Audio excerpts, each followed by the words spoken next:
Assalamualaikum, salam Muharram. Dah masuk Muharram dah sebab maghrib kan. Alhamdulillah. Tahun ni sambut Muharram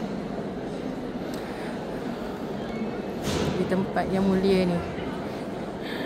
So ini pintu 24, kami masuk 25 tapi disuruh ke 24. Elok pula dapat tempat ke depan sekali, which is di belakang ni, area supply Zam-Zam untuk the whole masjid ni.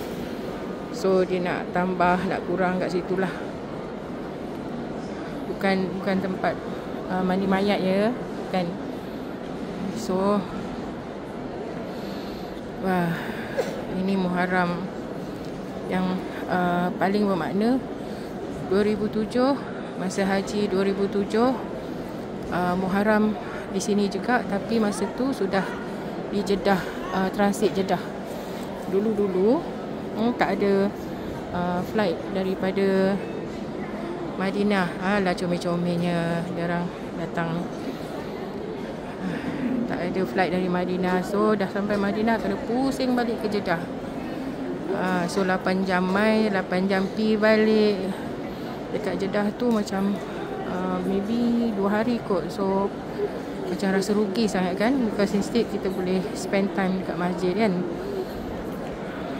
Okay, so selamat Muharram, selamat awal Muharram. Mudah-mudahan tahun kita lebih berkah ya, tahun ini insya-Allah.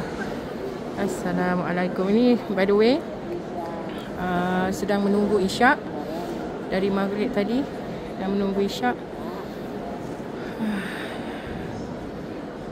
Macam mana ni nak balik, nak face reality balik. Hanya yang kita boleh buat, sebab kita foreigners kan, yang kita boleh buat hanya doa supaya kita dijemput semula kembali ke rumah Allah ni ya, dengan makam Nabi ada di sini dekat dengan kita. Mudah-mudahan kita akan dapat syafaat baginda di akhirat nanti. Amin ya rabbal alamin.